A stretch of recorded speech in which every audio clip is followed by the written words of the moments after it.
Hi everyone, Yana is here, and today I have a very simple one-layer stamped card. Actually, I have 4 different cards, and the only difference between them is the color scheme that I'm using.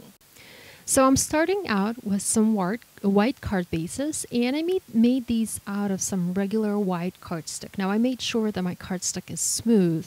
Since I'm going to be stamping directly onto it, I didn't want to have any texture there, so I picked a smooth cardstock for this. I also have some stamps from Hero Arts, and these flower stamps are from the Double Bunch stamp set, I think. So I have a larger and a smaller flower. I will be also using these daubers from Clear Snap to color my flowers, and I'm going to be using the daubers to color the petals of the larger flowers. I think the diameter of these daubers is just the perfect match to the petals of my flowers. Now to color in the petals of the smaller flower, I have a little circle stamp from another Hero Arts set, and I will be sure to link to that stamp set as well. Now if you're ever wondering which supplies I'm using, or like which stamp or which die or which ink, be sure to check the description section of my video or go to my blog. I have all the supplies listed there for your convenience. So I'm going to start stamping now, and I have my card base laying flat on my work surface, and I added a little piece of paper behind it just to make sure to protect my cutting mat. I didn't want to have any ink there. And I'm going to start stamping in a triangular fashion. I'm trying to form a visual triangle. So I'm using a larger flower stamp first. And I've stamped the flower 3 times. And if you look closely, you'll notice that there's sort of like a triangle in the central and bottom portion of my card.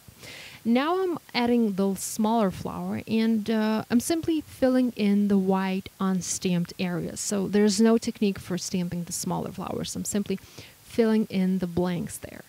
Now for my sentiment, I'm going to be using this congratulations stamp from Neat and Tangled, and I really like that it's so nice and bold. It's going to create like a nice visual element for my card. Now for my stamping, I'm using this black ink from Tsukinako. This is a pigment ink, but I really like it because it doesn't take as long to dry as the as other pigment inks do. So I tend to use it very often for my stamping.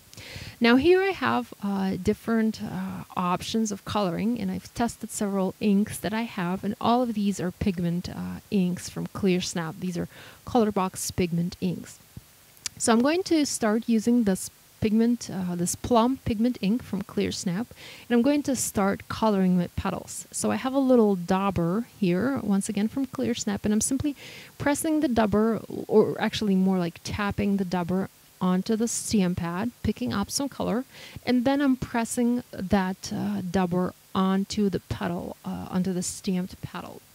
Now I'm pressing the dauber, and I'm simply turning it just a little bit, maybe twisting it just a little bit, just to make sure that the ink transfers nicely onto my paper.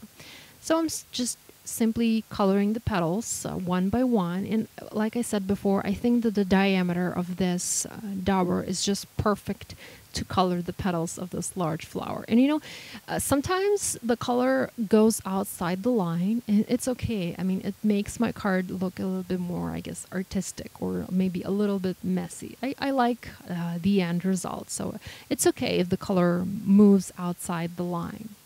Now, on my cheat sheet, or on my testing sheet, I had a different color used for this color scheme, but I didn't like it. I didn't like the end result. I thought it was a little bit too dull, you know, maybe too dark. And so I grabbed my pigment ink chart from Clear Snap. You can download and print those charts on Clear Snap website.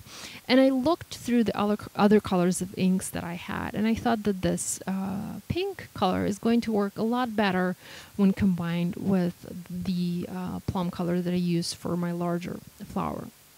So to color in the petals of my smaller flower, I'm using this circular stamp from Hero Arts, and I think it's from a birthday set. I will check for the exact name of that stamp set, and I'm simply stamping inside those smaller petals. Now notice that the first flower that I did is a lot lighter than the second one, and the reason between the difference is that I'm applying more pressure now when I'm inking my stamp. So I'm pressing the stamp harder onto the ink pad. Now my ink pads are not new. They're used, and they're used very often. So I don't have a lot of ink in there, although there's still plenty left. So when I stamped my first flower, I was just gently tapping my stamp onto the ink pad, so the color was lighter. But then I thought I needed a more intense or a little bit darker color, so I started, when I was inking my stamp, I started pressing it a little bit harder onto the stamp pad, and that way I was picking a little bit more ink onto my stamp, and that's how I ended up having a little bit more intense color for my stamping. Now, I thought that this card was lacking some more flowers. So the card had some unstamped areas, too much white, you know. So I grabbed that flower stamp, that smaller flower stamp, and I stamped another flower in the middle. And once again, I'm going to color the petals using the exact same technique. And you know, this coloring is very relaxing. You know, I did spend about an hour doing these cards, maybe less. I don't remember. It was a long time ago. But I found it very relaxing. You know, if you're stressed, just go grab your stamps, grab your inks, and, you know, relax and enjoy. So for that other unstamped area, I just stamped a little circle, and now I'm grabbing an outline stamp from Hero Arts, from the Double Bunch stamp set, and I'm adding a little black outline to my card.